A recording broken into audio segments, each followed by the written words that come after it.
भगवते वासुदेवाय।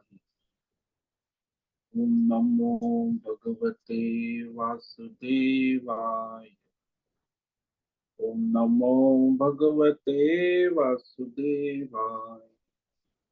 ओम नमो भगवते वासुदेवाय। ओम नमो भगवते वासुदेवाय।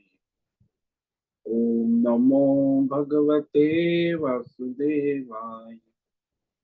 ओम नमो भगवते वासुदेवाय। ओम नमो भगवते वासुदेवाय।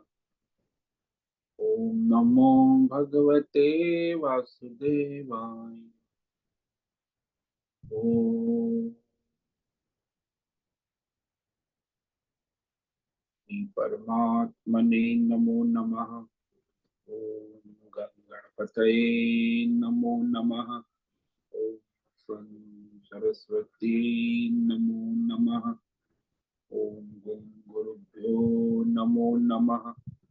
ओम सहनावतु सहनौ भुनक्तु सह वीर्यं करवावहै तेजस्विनावधीतमस्तु मा विद्विषावहै।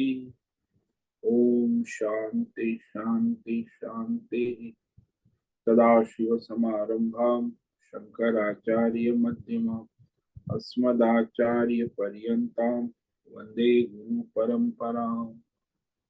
ओम पार्थाय प्रतिबोधितां भगवता नारायणेन स्वयं व्यासेन ग्रथितां पुराणम् मध्ये महाभारतम् अद्वैतामृतवर्षिणीं भगवतीम् अष्टादशाध्यायिनीम् अम्ब त्वामनुसन्दधामि भगवद्गीते भवद्वेषिणीम्। वसुदेवसुतं देवं कंसचाणूरमर्दनं देवकी परमानन्दं कृष्णं वन्दे जगद्गुरुं। नमस्ते परमं ब्रह्म सच्चिदानन्दरूपा निर्गुणाय नमस्तुभ्यं ओंकाराय नमो नमः। सर्वे दुर्गाणि तरन्तु सर्वे भद्राणि पश्यन्तु सर्वे सद्बुद्धिमाप्नोतु सर्वे सर्वत्र नन्दतु। ओम तत्सत्। ओम ओम ओम। आप सभी ऑनलाइन नेटवर्क पर उपस्थित भगवद गीता श्रवण साधकों को आज प्रातः का अभिवादन अभिनंदन अभिवंदन। हरि ओम हरि ओम हरि ओम। हम सबको आज का यह दिव्य दिन तन मन धन जन देश काल विषय वस्तु परिस्थिति अवस्थाएं भौतिक अध्यात्म दैवी क्षेत्र व्यष्टि समष्टि सभी को अपने अपने पूर्व में अनंत जन्मों में किए हुए संचित पाप पुण्य धर्म अधर्म मिश्र सकाम निष्काम कर्मों के पके हुए फलस्वरूप वर्तमान में आज सभी को अपने अपने प्रारब्ध अनुसार परमेश्वरी अचिंत्य योग माया के अंतर्गत प्राप्त हुआ है और यह परमेश्वर का प्रसाद स्वरूप ईश्वरीय योग माया से प्राप्त हुआ है। अतः आज का यह दिव्य दिन परमार्थ हेतु निष्काम सेवा यज्ञ देव यज्ञ ऋषि यज्ञ पितृ यज्ञ मानवता यज्ञ भूत प्राणी सात्विक दान शारीरिक वाचिक मानसिक तप निष्काम कर्म योग ध्यान योग भक्ति योग ज्ञान योग साधना स्वाध्याय वेद शास्त्रों का अध्ययन अध्यापन उपासना आराधना के लिए समर्पित करे और करवा अत्यंत दुर्लभ मनुष्य जीवन को परमार्थ हेतु सार्थक करे और करवा। आज विक्रम संवत 2080 आषाढ़ मास शुक्ल पक्ष की षष्ठी तिथि है दोपहर 12:32 तक। उसके बाद सप्तमी लग जाती है। आज है उत्तर फाल्गुनी नक्षत्र जो सायं 4:07 तक है। उसके बाद हस्त नक्षत्र लग जाता और आज है शुक्रवार देवी आराधना उपासना का दिन है। और यहाँ वर्षा ऋतु चल रही है। रात्रि का न्यूनतम तापमान 30 डिग्री रहा और दिन का अधिकतम तापमान 32 डिग्री। वायु की गति 5-10 किलोमीटर प्रति घंटा चल रही। ईस्वी सन 2024 12 जुलाई 12 जुलाई 2024 सुबह के 7 बजने वाले। कलयुग का प्रथम चरण 5250वां वर्ष, 7वां वैवस्वत मनु। श्वेत वराह कल ब्रह्मा जी का 26वां दिन और 51वां वर्ष चल रहा है। तो ऐसे अनंत कोटि ब्रह्मांडीय परमेश्वरी अचिंत्य योग माया में हमारा यह एक ब्रह्मांड, इस ब्रह्मांड में ये पृथ्वी लोक में समुद्र के ऊपर जम्बू द्वीप में विश्व का एकमात्र वैदिक राष्ट्र भारत में उत्तर हिमालय प्रांत में उत्तराखंड राज्य में टिहरी जिले हिमालयन पर्वतमाला के अंतर्गत मणिकुट पर्वत के ऊपर नीलकंठ महादेव के सामने ऋषिकेश नगरी में मुनिकीरेती प्रांत में शीशम जाड़ी में औदुंबरा आश्रम के सी ब्लॉक के 5 नंबर पहले माले से गंगा किनारे से हम स्वामी उत्तमानंद सरस्वती भगवद गीता के आचार्य शिष्य स्वामी चिन्मयानंद सरस्वती महाराज कैलाद्वैत वेद व्यास भगवद पाद शंकराचार्य के श्रृंगेरी संन्यास परंपरा से शिक्षित लिखित सनातन वैदिक भारतीय हिंदू धर्म अनुसार संपूर्ण भगवद गीता ज्ञान यज्ञ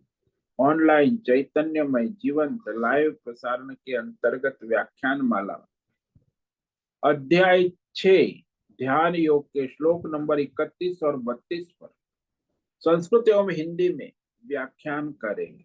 दिव्य पवित्र सरल व्यावहारिक सटीक पूर्ण वर्ण अक्षर पद वाक्य पंक्ति श्लोक अध्यायों की संगति संधि अन्वय शब्दार्थ वाक्यार्थ भावार्थ रहस्यार्थ तात्पर्य सहित वैदिक शास्त्र वेद व्यास साहित्य शंकर भाष्य एवं परंपरागत सन्यासी आचार्यों की टीका टिप्पणी सहित आज का यह भगवद गीता व्याख्यान करेंगे।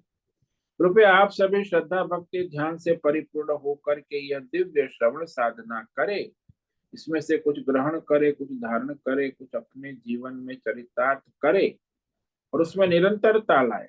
अपनी अपनी आध्यात्मिक भौतिक दैवी अशांति द्वंद्व मोह विक्षेपों से रहित होकर और शास्त्रीय भ्रम भ्रांतियों से रहित होकर अपने अपने शरीर इंद्रिय प्राण मन वचन कर्म से एकरूप होकर के शुद्ध सात्विक सूक्ष्म भगवत विवेक बुद्धि करे।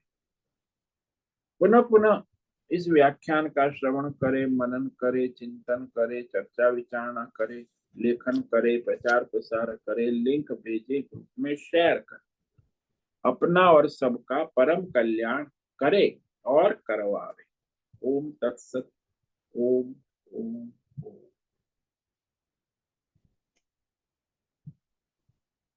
कल हमने श्रीमद् भगवद गीता अध्याय 6 ध्यान योग के श्लोक नंबर 30 पर व्याख्यान किया था,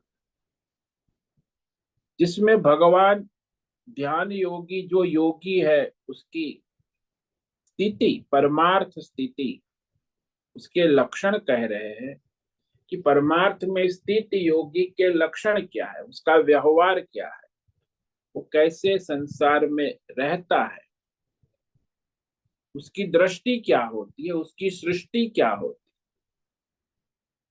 ये भगवान ने यहाँ स्पष्ट किया। सर्वत्र भगवत दर्शन का रहस्य, उससे लाभ क्या है, सब भगवतमय है। यमाम पश्यति सर्वत्र सर्वं च मयि पश्यति तस्याहं न प्रणश्यामि सच में न प्रणश्यति।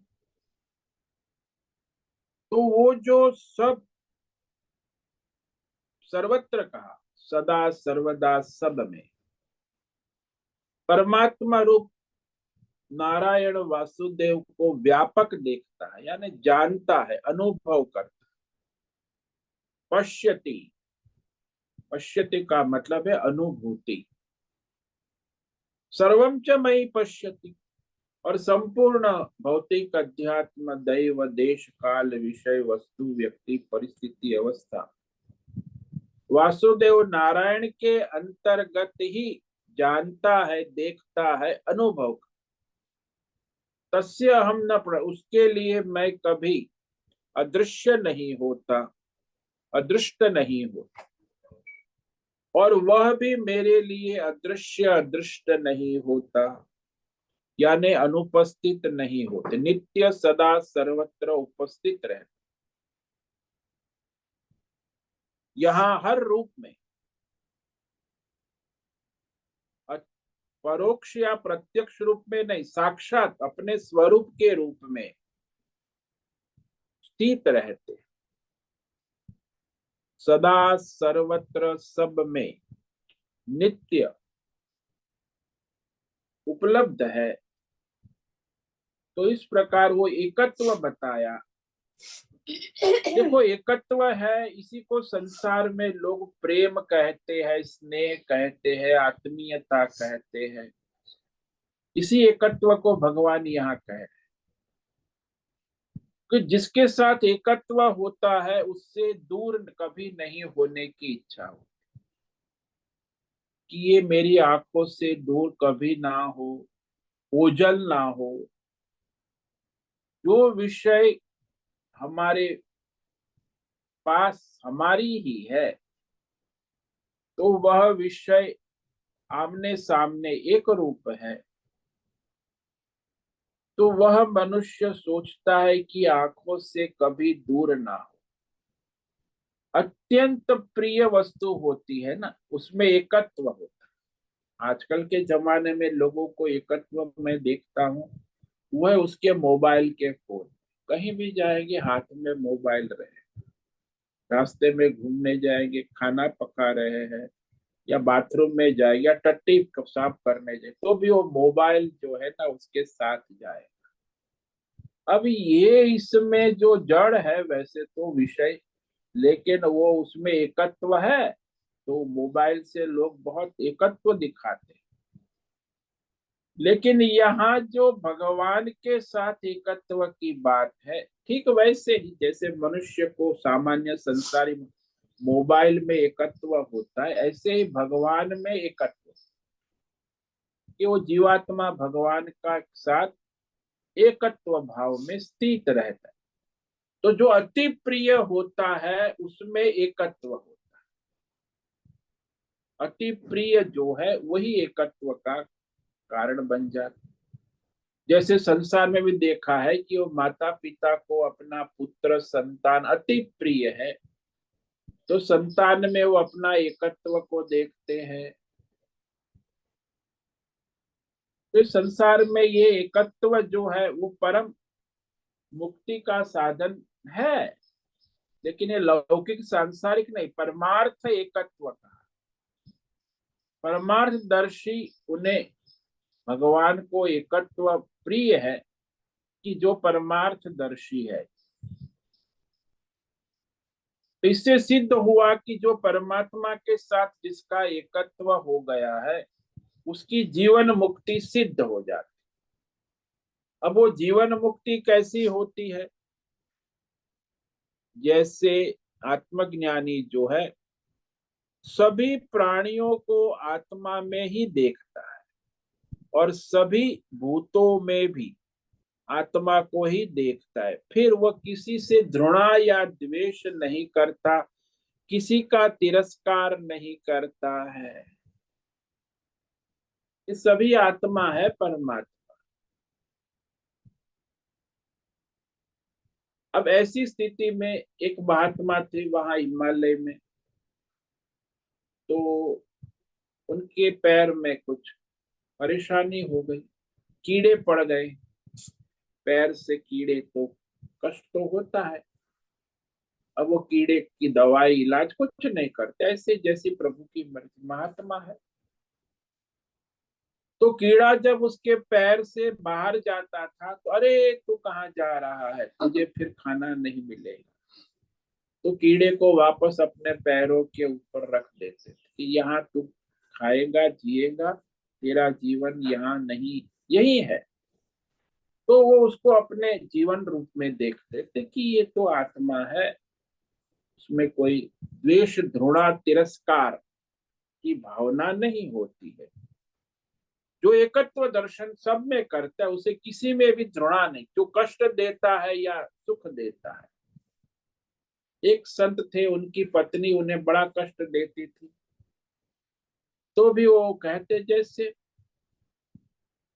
प्रभु ने मुझे भक्ति के लिए ये सहायता दी है, तो भगवान का धन्यवाद करते थे कि पत्नी झगड़ालू है, लड़ाई करती है, लेकिन वो भगवान का आशीर्वाद प्रसाद, उसे घृणा नहीं करती। जैसी प्रभु की मर्जी ऐसी है, प्रारब्ध है तो संसार ईश्वर चलाता है, तो उसमें अपना व्यक्तिगत राग द्वेष समाप्त हो। जहाँ एकत्व होता है वहां राग द्वेष घृणा नहीं होती, वहां एकत्व ही होता, ये कह दिया। अब वो जीवन मुक्ति का रहस्य कहते कि वो जीवन उसका फिर कैसे चलता है प्रारब्ध के अनुसार। जो सर्वत्र भगवत दर्शन करते हैं, भगवतमय जीवन जीते हैं, उनका जीवन कैसा? सर्वभूत स्थितम यो माम भजत्येकत्वमास्थितः सर्वथा वर्तमानोऽपि स योगी मयि वर्तते। सर्वभूत स्थितम यो माम भजत्येकत्वमास्थितः सर्वथा वर्तमानोऽपि स योगी मयि वर्तते। तो वह सर्वत्र, कहा सदा सर्वदा सर्वत्र सब में। देखो यहाँ एकत्व शब्द, यह एकत्व आस्थित, सब में उसका एकत्व है। एकत्व भाव में स्थित होकर आस्थित, सभी चींटी से लेके ब्रह्मा विष्णु महेश सभी प्राणियों में आत्मा रूप से परमात्मा को भजता है। माम भजती यानी सब परमात्मा ही है। जीव जगत ईश्वर देवी देवता सत्व गुण रजोगुण तमोगुण, ये सारा वासुदेव नारायण ही है, सब परमात्मा है। और ऐसी उसकी दृढ़ स्थिति होती कि परमात्मा के सिवा और कुछ है ही नहीं, तो वह परमात्मा का ही सेवा भजन सर्वत्र सदा सब में करता है। और वह जो भगवतमय है, वो चाहे किस तरह का भी लौकिक व्यवहार करते हुए भी वह योगी परमात्मा में ही स्थित रहता है। यानी उसका व्यवहार धर्म अधर्म या सही या गलत ऐसा विचार नहीं हो, सब भगवतमय हो जाता है।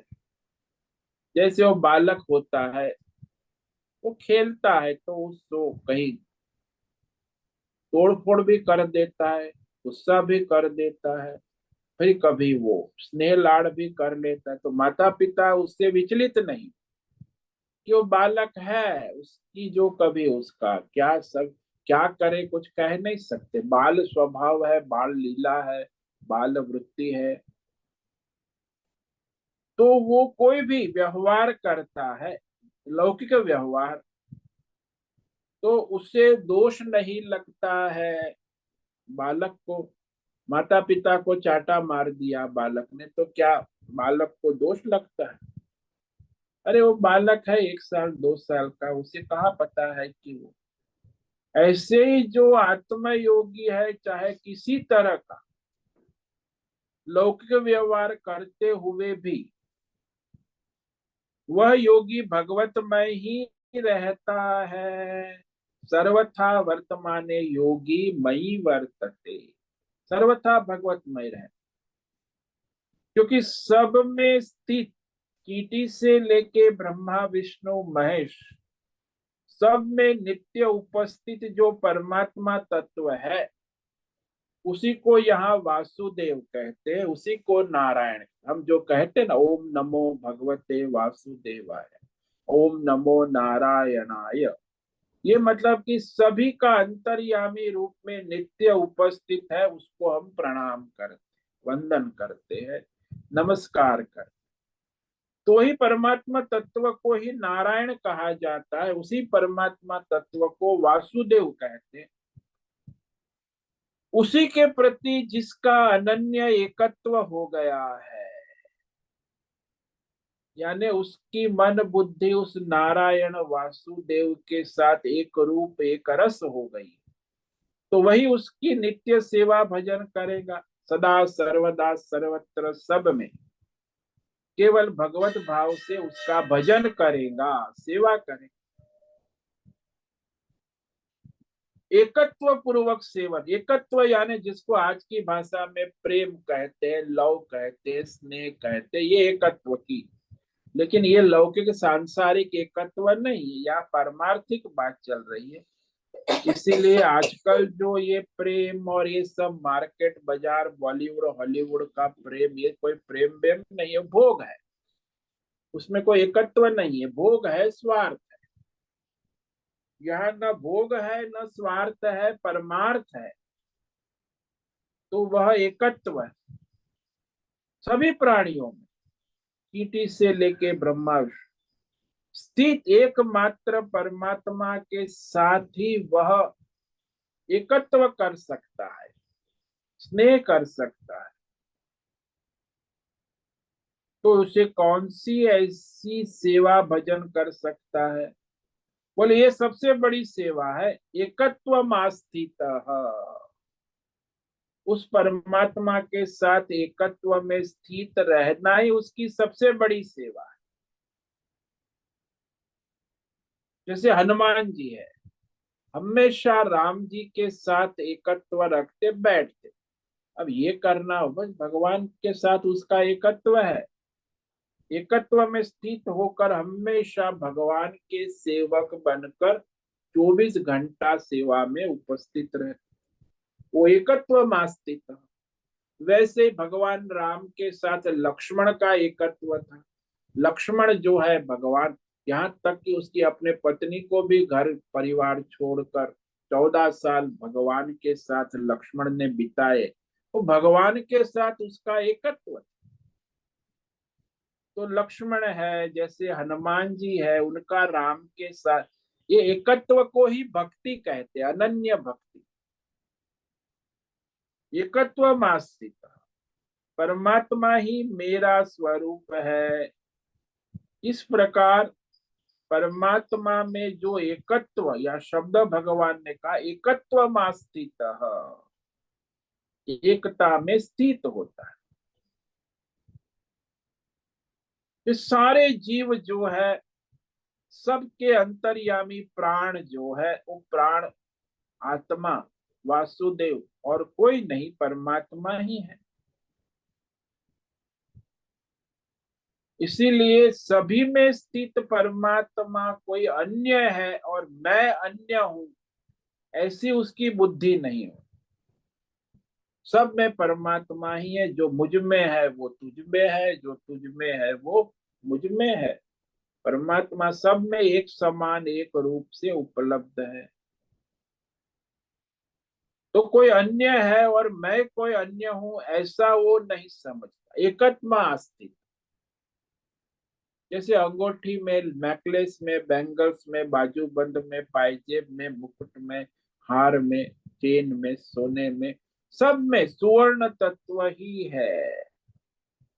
सुवर्ण किसी से अन्य नहीं। कोई अन्य है तो वो अन्यत्व वहां सुवर्ण में नहीं है। हाँ, गहने में है, गहने सारे अन्य अन्य अन्य अन्य अन्य होते हैं। ऐसे ही संसार में सब अन्यत्व है, लेकिन परमार्थतः परमात्मा में कोई अन्यत्व नहीं है, एकत्व मास्तित। जैसे जल तत्व है, जल तत्व का सब में एकत्व है। चाहे बुदबुदा हो, चाहे लहर हो, चाहे नदी हो, चाहे झरना हो, चाहे कुआं हो, चाहे तालाब हो, चाहे सरोवर हो, चाहे आपका ग्लास का पानी हो, चाहे आपके मटके का पानी हो, चाहे आपके टंकी में हो, जल तत्व का सब में एकत्व बना रहे। हाँ, उपाधि में भिन्नता है, लेकिन ऐसा वो जानता है कि ये सब जो है तत्वतः एक रूप है। सदा सर्वदा सर्वत्र सदरूप परमात्मा में जो एकत्व है, वो साक्षी स्वरूप सर्वथा एक ही है, सबका साक्षी। चाहे आपका साक्षी हो, चाहे मेरा साक्षी हो, साक्षी कितने होते हैं? साक्षी एक होते हैं। वहां मैच देख रहे हैं, मैच के मैदान में 50,000 दर्शक है, तो वो मैच खेल रहे हैं, तो साक्षी कितने हैं? तो खिलाड़ी का साक्षी कौन है? वो दर्शक है। दर्शक के साक्षी कौन है? खिलाड़ी है। तो सब साक्षी एक ही है, चाहे खिलाड़ी में हो चाहे दर्शक में। संसार में साक्षी दो नहीं हो। हाँ, कर्म दो प्रकार के हो, लेकिन उस दोनों कर्मों में साक्षी एक ही होता है। तो साक्षी स्वरूप सर्वथा एकत्व है। आप अपने भी साक्षी है और आप जगत के भी। भाई, आपका साक्षी रूप कितने? दो है क्या? जगत का साक्षी दूसरा है, और आपके भीतर आपके अंतःकरण का साक्षी दूसरा है। आपके अंदर का साक्षी भी एक है, और आप संसार के साक्षी भी एक ही है। आप जिसका सारा, तो साक्षी रूप में एकत्व है। एकत्व में आस्थिति कहा भगवान। एकत्व में आस्थिति, निश्चय पूर्वक उसकी दृढ़ निष्ठा है कि मैं अपने आप को, अपने नारायण वासुदेव रूप को सदा सर्वत्र सब में एक जैसा ही देखता हूं, जानता हूं और अनुभव कर। वह एकत्व सर्वत्र उसका बना रहे। हाँ, संसारियों का भी एकत्व होता है, जैसे उसको पति पत्नी में एकत्व होता है, वो पुत्र में, परिवार में एकत्व होता है, भाई बहन का, लेकिन वो सीमित है, सर्वत्र नहीं। तो सांसारिक एकत्व जो है वो भेद वाला, राग द्वेष वाला है, द्वंद्व वाला। भाई, अपनी बहन में राग है, लेकिन पड़ोसी की बहन में द्वेष है। अपनी पत्नी में राग है, लेकिन पड़ोसी की पत्नी में द्वेष है। इस पड़ोसी में भी राग द्वेष चलता। अब सर्वत्र कहा यहाँ की उसे किसी में न राग है न द्वेष है, सब उसकी आत्मा है सर्वत्र एक। चाहे मित्र हो, चाहे शत्रु हो, कोई भी हो, चाहे अपना हो चाहे पराया हो, सब में एकत्व स्थिति, आस्थिति का, निरंतर आस्थिति यानी निरंतर दृढ़ स्थिति। ऐसा नहीं कि थोड़ी देर भजन करते हैं तो भगवत स्थिति हो जाती है, फिर वापस वही भेदभाव शुरू हो जाए। भेदभाव नहीं, भेद भ्रम नहीं है, एकत्व ही एकत्व बना रहता है निरंतर, क्योंकि उसकी निष्ठा दृढ़ हो चुकी है, निश्चय दृढ़ हो गया है। तो सबके अंदर उस अपने आप को ही एक जैसा देखता है। सर्वथा वो चाहे जैसा भी वर्तमान में प्रारब्ध अनुसार व्यवहार करे, वह परमेश्वर में ही रहता है। तो व्यवहार तो प्रारब्ध से होगा। शरीर है, इंद्रिया है, प्राण है, मन बुद्धि है, उसके संस्कार है। कोई ब्राह्मण है, कोई क्षत्रिय है, कोई वैश्य है, कोई स्त्री देह है, कोई पुरुष है। तो उसके जो व्यवहार है, लौकिक व्यवहार, भौतिक अध्यात्म दैव व्यवहार करता है, लेकिन वो परमेश्वर रूप ही है। व्यवहार में भी उसका परमार्थ बना रहता है, और उसमें कोई भी, और व्यवहार भी उसका प्रारब्ध के अनुसार होता है। व्यष्टि समष्टि जो प्रारब्ध है उसका, जो कहाँ देश काल विषय, उससे विपरीत नहीं हो, और व्यवहार भी उसका धर्म के अनुसार सबके हित भले के लिए भगवतमय हो। भाई सर्वे भवन्तु सुखिनः, सर्वे सन्तु निरामया, सर्वे भद्राणि पश्यन्तु माँ कश्चित् दुःखम्। तो सब में भगवत भाव बना रहता है। सर्वथा वर्तमानोपि योगी मयि वर्तते, यानी लौकिक व्यवहार तो प्रारब्ध के अनुसार होगा, उठेगा, खाना पीना, रहना सोना, मिलना जुलना, तो सारे व्यवहार होंगे, लेकिन भगवतमय होंगे, नारायणमय होंगे। और सब प्राणियों में अपने आत्मा को देख लिया है कि सबकी आत्मा ही मेरी आत्मा है, और मेरी आत्मा ही सबकी आत्मा है। तो इस तरह जान लिया है, देख लिया है, अनुभव कर, फिर वहां कोई धर्म अधर्म विधि निषेध आदि विषय नहीं रह जाता। वो चाहे जैसे व्यवहार करे, वह किसी भी प्रकार का लौकिक व्यवहार करे, वह सिद्ध योगी ही रहता है। कहने उसे तो ऐसे व्यवहार नहीं करना चाहिए, वो योगी है, धर्मात्मा है। अरे भाई, जब भगवत भाव आत्मा भाव है तो चाहे जैसे व्यवहार, चाहे विधि हो या निषेध हो, धर्म हो अधर्म हो, उसका कोई प्रयोजन ही नहीं रहता। तो कई महात्मा यहाँ ऋषिकेश में जो होते हैं वो गाली देते हैं, अपशब्द कहते हैं, पागल, मूर्ख, ऐसा वैसा। अरे तो उसका मतलब क्या, वो महात्मा नहीं, महात्मा है, लेकिन वो वैसे बोलता है, व्यवहार करता है प्रारब्ध के अनुसार, खेल है उसके लिए, लीला है। लेकिन वो जो भी कहेगा वो सबके हित भले के लिए कहेगा, उसमें उसका अपना कोई स्वार्थ नहीं होगा। वो स्वार्थी नहीं, परमार्थी है। और दूसरा जो गाली बलोच करता है वो अपने स्वार्थ से, अपने राग द्वेष से करता है। क्योंकि महात्मा में राग द्वेष नहीं है, स्वार्थ नहीं है, तो धर्म करे या अधर्म करे, विधि निषेध का विषय उसके जीवन में नहीं रहता कि ऐसा ही करना चाहिए, महात्मा को ऐसा नहीं करना चाहिए। अरे भाई, महात्मा है, उसे विधि निषेध का कोई प्रयोजन नहीं रहता। किसी भी प्रकार का लौकिक व्यवहार करे, वह भगवतमय योगी ही रहता है, अर्थात वास्तविक परमात्मा तत्व को अनुभव करने वाला सम्यक दर्शी ही रहता है। उसके परमार्थ का अनुभूति में कोई विकार या परिवर्तन नहीं आता। अतः नारायण भगवान में ही रहता है, नित्य उसका नारायण नारायण। ओम नमो भगवते वासुदेवाय। तो वासुदेव नारायण को सर्वत्र देखता है, अनुभव करता है, जानता है, समझता है, व्यवहार कर, वस्तुतः परमात्मा में ही रहता है। उसको कि आप कहाँ रहते हो, एक महात्मा को यहाँ पूछा आप कहाँ रहते हो, बोले नारायण में। कहाँ जाते हो, बोले नारायण। क्या खाते हो, नारायण।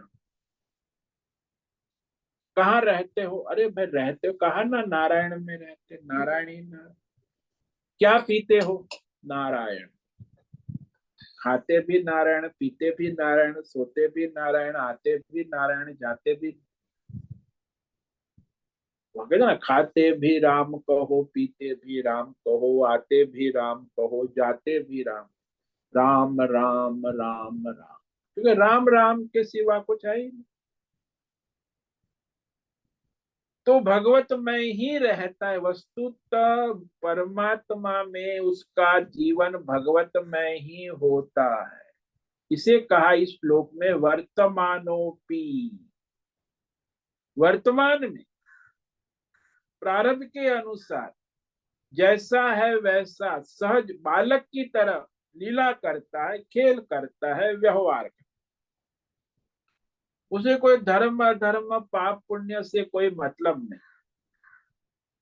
संसार के लौकिक व्यवहार, शरीर इंद्रिय प्राण मन, चाहे जैसा लौकिक व्यवहार करे, करता हुआ दिखे,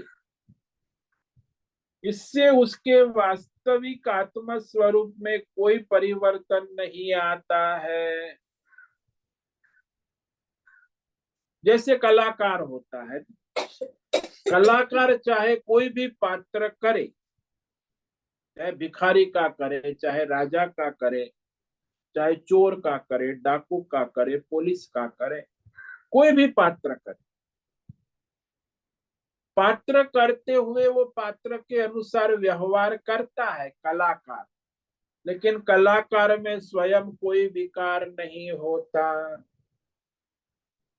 चाहे भिखारी का पात्र कर रहा है, देवदत्त भिखारी रूप में कलाकार, तो यदि देवदत्त भिखारी को पता हो जाए कि मैं ये भिखारी नहीं हूं, मैं कलाकार हूं, सुपरस्टार हूं, तो फिर वो भिखारी का व्यवहार करते हुए भी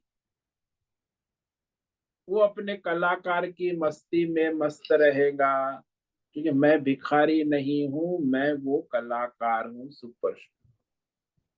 लेकिन उसको अपने कलाकार स्वरूप का अज्ञान है, तो भिखारी पने में सुखी दुखी होता रहेगा। इस तरह यहाँ वह निरंतर पात्र चाहे जो भी हो, उसका प्रारब्ध चाहे जो भी हो, प्रारब्ध करते हुए अपने परमार्थ स्वरूप को जानता है। यानी पात्र को भी जानता है और कलाकार को भी जानता है। अज्ञानी में क्या होता है, वो पात्र को जानता है, कलाकार को नहीं जानता, उसको अलग कर देता है। यहाँ ज्ञानी में है कि वही पात्र है, वही कलाकार है, और कलाकार ही है, पात्र केवल काल्पनिक आभासित है, ऐसा उसको विवेक होता है। प्रारब्ध के अनुसार शरीर इंद्रिय प्राण अपना व्यवहार कर रही, उसमें कोई राग आसक्ति नहीं होती, द्वेष नहीं होता। वस्तु तो अपने व्यापक सर्वव्यापक परमात्मा स्वरूप में प्रतिष्ठित रहता है। तो कोई भी कर्म करे, कलाकार चाहे कोई भी पात्र करे, उसे कोई बंधन हो सकता है? वो जानता है कि मैं कलाकार हूं, ये पात्र है, आभासित है, काल्पनिक है, व्यवहारिक है, लौकिक है, क्षणिक है, आने जाने वाला, तो उससे वो विचलित नहीं होता। जानता है कि भाई ये खेल है, लीला है, कोई कर्म उसके लिए बंधक नहीं होता। पात्र के कोई कर्म, पात्र के कोई भी पाप पुण्य धर्म अधर्म कलाकार को बंधन में नहीं ला सकते हैं। कलाकार नित्य मुक्त बुद्ध शुद्ध आनंद, वैसे ही परमात्मा स्वरूप सबका, चाहे ज्ञानी हो चाहे अज्ञानी, ज्ञानी जानता है, अज्ञानी नहीं जानता, लेकिन सबकी आत्मा नित्य मुक्त है। कोई भी कर्म उसके लिए बंधक नहीं होता, कोई देवता भी उसे रोक नहीं सकता, क्योंकि वो भगवतमय है। उसकी आनंद मुक्ति मोक्ष स्वयं सिद्ध है, क्योंकि परमात्मा से जुड़ा हुआ ही जीवन मुक्त कहा जाए, उसका मोक्ष स्वयं सिद्ध है। चाहे जैसा व्यवहार करने की बात कही यहाँ, तो योगी की स्वतंत्रता और मुक्ति है। परमार्थ योगी की प्रशंसा के लिए कहा कि चाहे जैसा व्यवहार, उसको कोई नियम विधि विधान विधि निषेध या धर्म अधर्म का कोई लेबल नहीं लगता। ये प्रशंसा है, उसकी मुक्ति है, नहीं कि वह दूसरों को कष्ट देने के लिए अधर्म में प्रवृत्त होता है। तो ऐसे ही बालवत, जैसे बाल क्रीड़ा करता है, खेल करता है, तो माता पिता उसे धर्म अधर्म नहीं कहते कि अरे तो बालक है, तो कुछ भी बोलता है करता है, तो उसे लीला समझते। ऐसे ही वह ज्ञानी जो है, वो भी उसके लिए चाहे धर्म हो अधर्म हो, जो कुछ भी करता है उसकी योग लीला है। तो सिद्धि का ये महत्व है, उसकी मुक्ति है, उसका मोक्ष है, उसे कोई कर्म का बंधन नहीं है। अब इसे और स्पष्ट करने के लिए सिद्ध योगी की महिमा कहते, भगवान इस विषय को पूरा करने जा रहे हैं कि भाई जो योगी सिद्ध है उसके लक्षण। तो इस श्लोक में भगवान सिद्ध योगी के लक्षण कह रहे हैं कि जो भगवतमय हो चुका है उसकी महिमा को व्यक्त करते हैं कि क्या महिमा है स्थिति। ये आगे श्लोक नंबर 32 में भगवान कहते हैं, सर्वभूत स्थितम यो माम भजत्य तत्वमास्थितः सर्वथा वर्तमानोऽपि स योगी मयि वर्तते। आत्मौपम्येन सर्वत्र समं च मयि पश्य अर्जुन, सुखम वा यदि वा दुखम स योगी परमो मतः। तो जो सर्वश्रेष्ठ योगी है, क्योंकि योगी की बात कहने के बाद अब एक कहना बाकी रह गया कि सब योगियों में सर्वश्रेष्ठ योगी कौन। क्योंकि संसार में ये नियम है कि मनुष्य देखता है कि खिलाड़ी में कौन श्रेष्ठ है, स्कूल में कौन श्रेष्ठ है, संसार में ये सर्वश्रेष्ठ की महिमा है। इसीलिए योगी भी बहुत सारे हैं, उसमें सर्वश्रेष्ठ योगी कौन, यानी गोल्ड मेडलिस्ट, वर्ल्ड चैंपियन, जिसे वर्ल्ड चैंपियन। तो सर्वश्रेष्ठ योगी की व्याख्या इस श्लोक में भगवान करते कि वैसे तो योगी है लेकिन सर्वश्रेष्ठ, उसकी महिमा भगवान यहाँ इस श्लोक में व्यक्त करते हैं कि यह एकत्वमास्थितः, जो सब में सदा सर्वदा सर्वत्र एकत्व में स्थित है, एक ही भाव, एकत्व भाव। सर्वभूत स्थितम, सभी प्राणियों में चींटी से लेके ब्रह्मा विष्णु महेश जीव जगत ईश्वर, सर्वभूत पंच महाभूत, सत्व गुण रजोगुण तमोगुण, सभी गुणों में, सभी गुणी में माम भजती, केवल मुझ नारायण की ही सेवा भजन करता है। यानी कोई भेदभाव नहीं करे, रजोगुणी है, ये तमोगुणी है, सत्व गुणी है, सारे गुणों, पंच महाभूत और सभी प्रकार के जीव, कोई सात्विक है, कोई राजसी है, कोई तामसी है, तो सभी प्राणियों में वह केवल भगवान का ही भजन करता, कहता है कि अरे नारायण तुम ये क्या कर रहे हो, शराब के नशे में चकचूर हो गए नारायण। तो उसको शराबी जो है ना, वो भी नारायण दिखता। फिर वो नेतागिरी, अरे नेता तुम नारायण, तुम क्या नेतागिरी में पड़े हो, अरे नारायण ये रजोगुण से बाहर निकलो, परमार्थ करो नारायण, कहाँ पड़े हो। कोई सात्विक, अरे तुम धर्मात्मा हो, इस धर्म के चक्कर में कर्मकांडी ब्राह्मण बन के क्या कर रहे हो नारायण, धर्मात्मा सत्वगुणी। तो सत्वगुणी भी उसके लिए नारायण है, रजोगुणी नेता भी उसके लिए नारायण है, तमोगुणी शराबी चोर डुक्के लाटू लकोरे ठग आदि जो भी है सब उसके लिए नारायण ही नारायण है। सर्वभूत स्थितम माम भजती, यानी भगवान का भजन सेवा। तो कहता बे क्या रे नारायण, हम क्या आपकी सेवा करें। भजती भगवत भाव भी रखता है और सेवा भी। देखो बात ऐसी है कि एकत्व जो है ना वो सेवा में हो, भज सेवायाम, आप जब सेवा करते हो तब एकत्व सिद्ध होता है, लेकिन आप जब सेवा लेते हो तो भेद सिद्ध होता है। सेवा लेने में भेद है, सेवा करने में एकत्व। कोई भी मनुष्य ले लो कि आप जहां किसी की सेवा करते हो तो सेवा से आपका एकत्व, जैसे पति पत्नी की सेवा करती है, पति पत्नी की, उसमें एकत्व है। माँ पुत्र की सेवा करती है, पुत्र माँ, उसमें एकत्व है।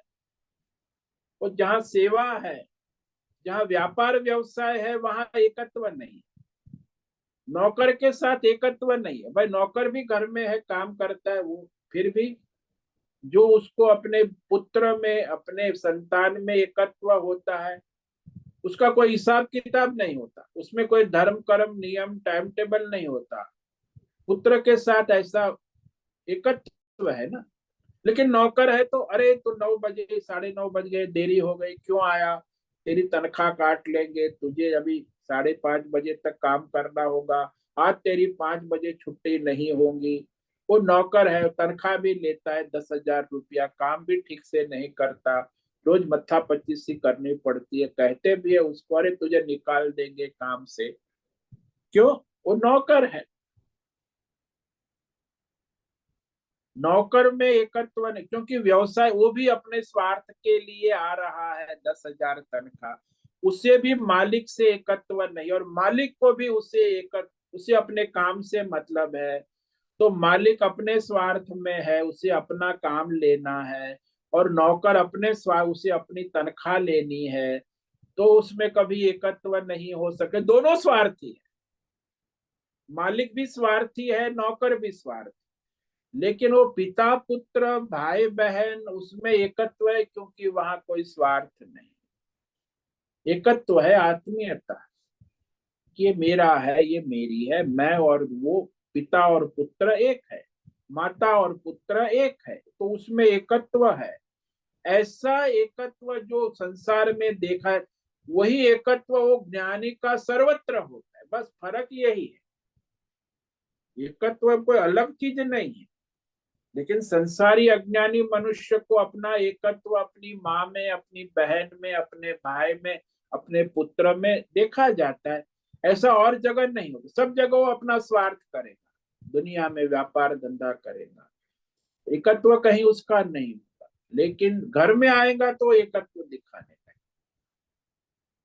तो आत्मज्ञानी की स्थिति ऐसी है कि वो घर में भी एकत्व और बाहर भी सर्वत्र उसका भगवत एकत्व बना रहे। आत्मौपम्येन सर्वत्र, और उसका जो है सारा एकत्व ऐसा है कि वह सब में परमात्मा को ही देखता है। समम पश्यति अर्जुन, सर्वत्र भगवत दर्शन होता है। सुखम वा यदि वा दुखम, कहा सर्वत्र सब में सुख और दुख को भगवत में देखता है।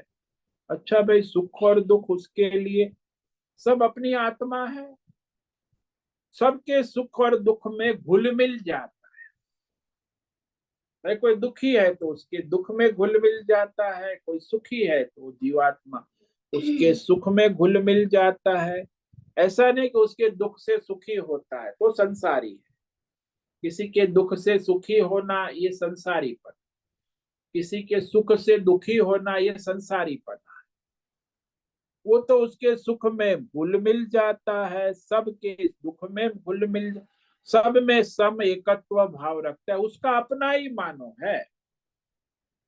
सभी में सुख दुख के साथ घुल मिल जाना, और उसे अपने एक रूप समझ ला है।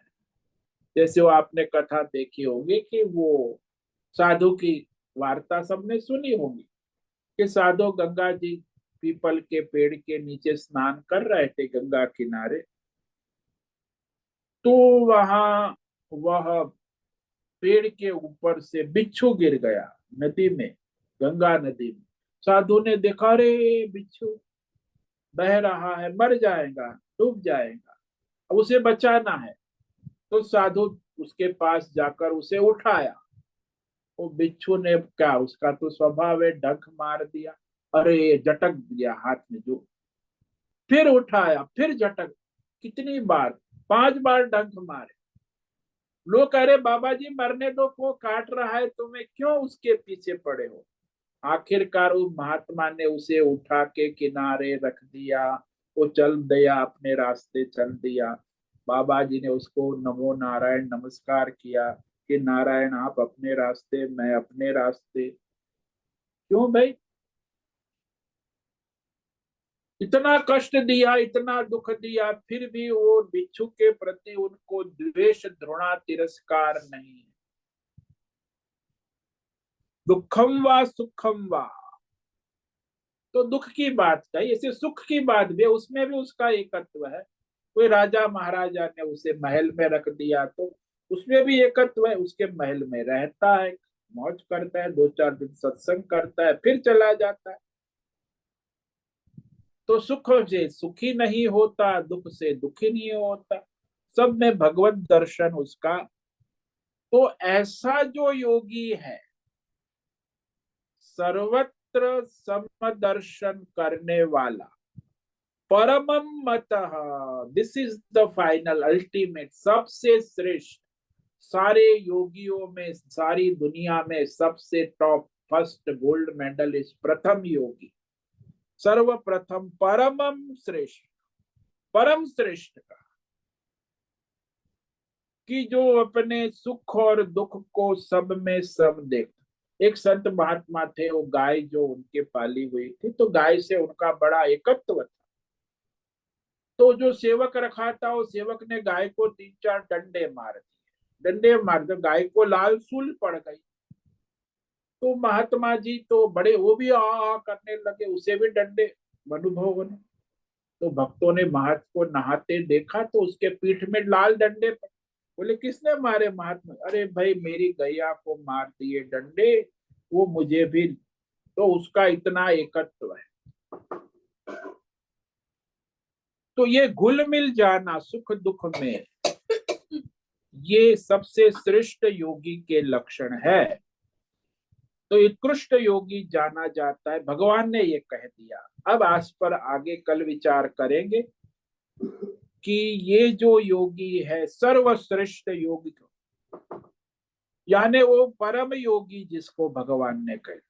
परम योगी यानी अहिंसा परम धर्म, आप समझ ले कि परम योगी यानी किसी भी परिस्थिति में अपनी हिंसा हो जाए तो भी किसी की हिंसा नहीं करता, अहिंसा परम योग।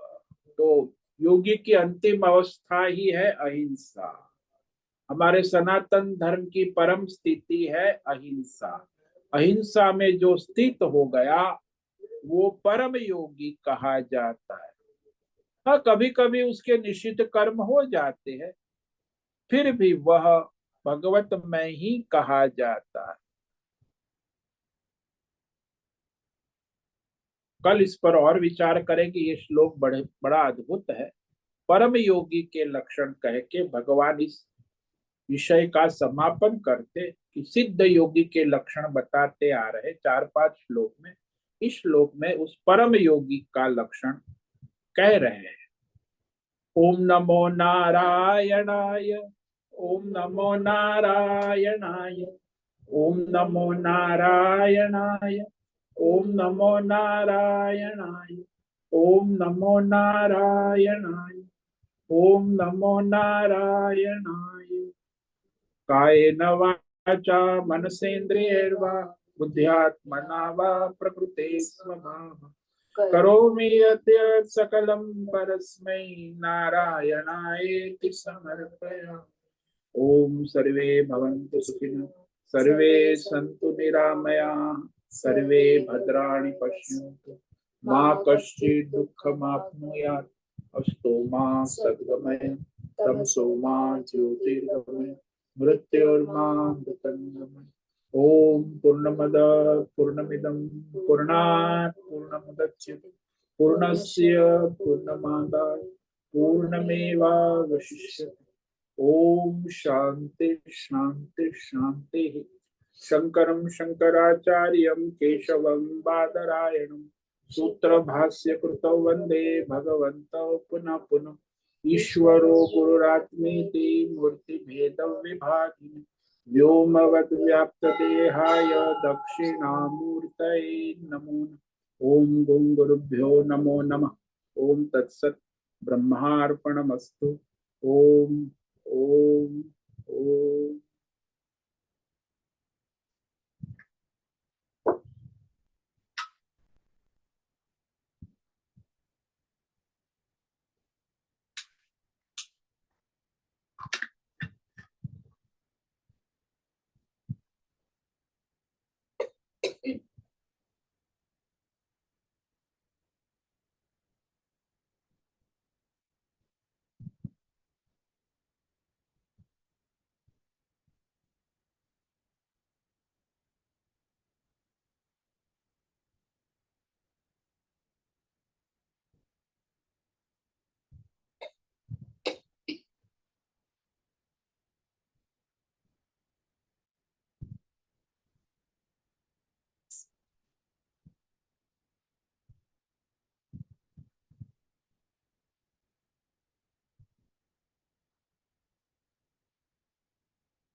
अभी समय है, किसी को कोई प्रश्न है पूछ सकते हैं। हाँ बोलो हेमा। हाँ स्वामी जी, अभी जो आपने बताया कि वो जो सर्वश्रेष्ठ योगी है वो परमात्मा के साथ एकात्म भाव से जुड़ जाते हैं, मगर उनके व्यवहार प्रारब्ध अनुसार होते हैं। हाँ जी। वो जरा समझाइए ना, मतलब वो हम लोग बाह्य दृष्टि से हम लोग जब भी देखते हैं तो ऐसा लगता है कि ये इतने बड़े योगी होकर ऐसे कैसे करते हैं, तो ये हम तो कभी पहचान ही नहीं पाएंगे लौकिक दृष्टि से देखने जाएंगे तो। मगर ये कैसे व्यवहार में ये और परमात्मा अंदर एकात्म भाव से वो जुड़े रहते हैं, वो थोड़ा समझाइए। देखो, शरीर है, व्यवहार होता है इंद्रियों से, वाणी से। तो ये लौकिक व्यवहार सारा जो है वो प्रारब्ध के अनुसार शरीर का है। शरीर के स्तर पे कभी कभी निषिद्ध पूर्व संस्कार प्रारब्ध जनित कर्म हो सकता है, और कभी शास्त्र की मर्यादा में भी कर लेता है, तो उससे कोई उसे दोष नहीं लगता। इसका कारण ये है कि उसका शरीर के साथ तादात्म्य ही नहीं है, संसार के साथ उसका तादात्म्य ही नहीं है, वो असंग है। और वहां जो भी उसका संसार है, सभी विषयों में वह परमार्थ दर्शन करता है। जैसे आप लोग घर में माता हो तो आपका बच्चा जो है, आप उसको सहन करते हो, कैसे करते हो? चाहे वो धर्म करे, अधर्म करे, सही करे, निषिद्ध करे, निषिद्ध कर, नहीं, ठीक है, कोई बात नहीं, मेरा बेटा है, मेरी बेटी है। वहां आप उसको दंड देने की क्यों नहीं सोचते? सजा देने की नहीं सोचते? क्योंकि आपका प्रारब्ध है, आपका बेटा है, आपकी बेटी है, आपका उसमें तादात्म्य है, एकत्व है।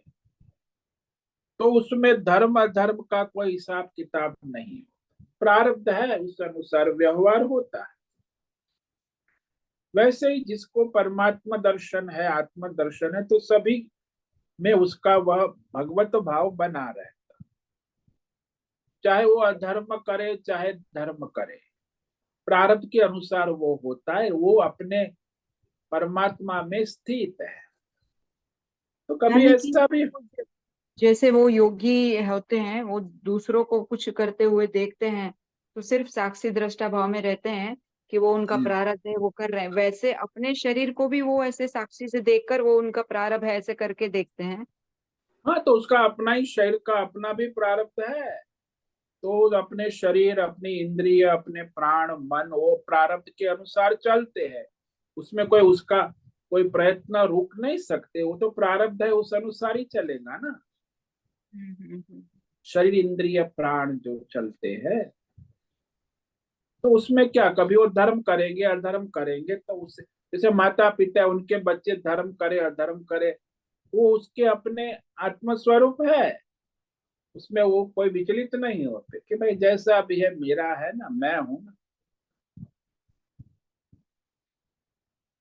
तो वहां वो विधि विधान का नियम नहीं लगता, धर्म अधर्म पाप पुण्य।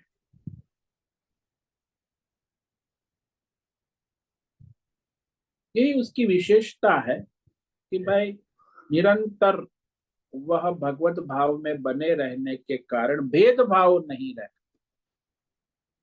तो भेदभाव नहीं है, सर्वत्र आत्मौपम्ये न समम पश्यति।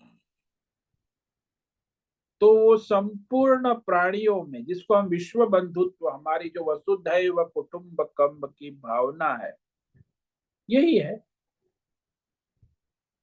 तो संपूर्ण भूत संसार में भी आप आत्मौपम्ये न पश्यति, लेकिन आप अपने पुत्र में, अपने पति में, अपने भाई में, बहन में, उसके आगे आपकी रेंज नहीं जाती। यहाँ इसका भगवान ने सर्वत्र कहा, सर्वत्र सब में सदा सद वह आत्मा एकत्व देखता है। तो फिर वो उसमें धर्म अधर्म प्रारब्ध के अनुसार होता है। शरीर में सुख दुख भी उसे आते हैं, दूसरों के भी सुख दुख होते हैं, सभी के सुख दुख में वो अपने आत्म स्वरूप में स्थित रहता है। तो भेदभाव भेद भ्रम नहीं है ना। जहां भेदभाव भेद भ्रम होता है वहीं ये समस्या आती है, धर्म अधर्म पाप पुण्य द्वंद्व। कभी कभी हो जाता है पूर्व संस्कार जनित प्रारब्ध के अनुसार। तो ऐसा नहीं कह सकते कि ये महात्मा, अरे उस शरीर का प्रारब्ध है। कोई महात्मा सात्विक प्रारब्ध वाला है तो किसी का सात्विक, कभी प्रारब्ध बदलता है, राजसी प्रारब्ध तो नेतागिरी करने लगता है। कोई प्रारब्ध है तामसी प्रारब्ध है तो शराब पीने लगता है। तो उसका मतलब ये नहीं कि उसका अरे उसका प्रारब्ध है। महात्मा चाहे कोई भी हो, सात्विक राजसी तामसी गुणातीत है, उसे कोई गुण से कोई मतलब नहीं कि वो हाँ वो साधक में देखा जाता है, सात्विक राजसी तामसी तीनों गुण का, उसमें कोई गुण का संबंध ही नहीं। हाँ गुण का संबंध शरीर से है, संसार से है, परमार्थ में कोई गुण का संबंध ही नहीं, कि उसकी परमार्थ दृष्टि तीनों गुणों में बनी रहती। इसीलिए सब में समम देखता है वह योगी गुणातीत है। परम श्रेष्ठ का मतलब यह कि गुणातीत है, गुणों से विचलित नहीं किया जा सकता, प्रकृति से विचलित नहीं किया जा सकता। तो यह उसकी स्थिति है। किसी से भी सुख हो या दुख के प्रतिकूल आचरण न करना, ये अहिंसा है। भाई उसके दुख के अनुकूल आचरण करना, उसके सुख के अनुकूल आचरण करना, इसी को अहिंसा धर्म का। सभी जीव, चाहे चींटी हो, पत्ता हो, चाहे कोई कुत्ता बीमार, उसका दुख है, उसके अनुकूल आचरण करना, तो उसे दवाई लगाना, उसे मलहम पट्टी करना, उसकी सहायता करना। तो उसके दुख के अनुकूल या उसके सुख के अनुकूल आचरण करना। सभी प्राणियों के सुख और दुख के अनुकूल उचित आचरण करना, प्रतिकूल आचरण न करना, इसी को ये अहिंसा कहा, परम धर्म। तो योगी सबको अनुकूल हो जाता है, कोई सुखी है कोई दुखी है, सब में घुल मिल जाता है, चाहे राजा हो चाहे भिखारी हो, सबके साथ उसका एकत्व बना रहता है। तो परम श्रेष्ठ योगी का। अब प्रारब्ध के अनुसार होता है, कभी कभी वो शरीर से उसका कर्म, तो उससे उसे कोई बंधन या दोष या वो दूषित नहीं हो जाता।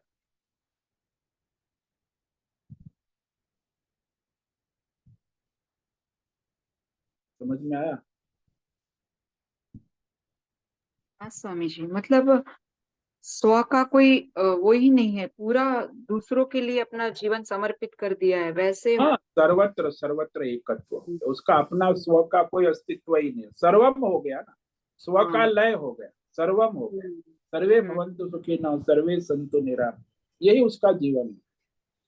हम्म, उसका अपना कोई स्व नाम का जीवन रहता नहीं। हम्म, सर्वम माम पश्यति। आत्मौपम्येन सर्वत्र समम पश्यति, यानी सब में अपने आत्मा स्वरूप एक रूप हो गया है।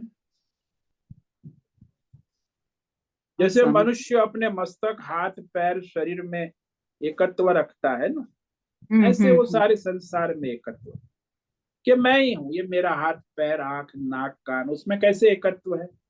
हाँ हाँ। अपनापन समान है, आंख में, नाक में, पैर में, हाथ में।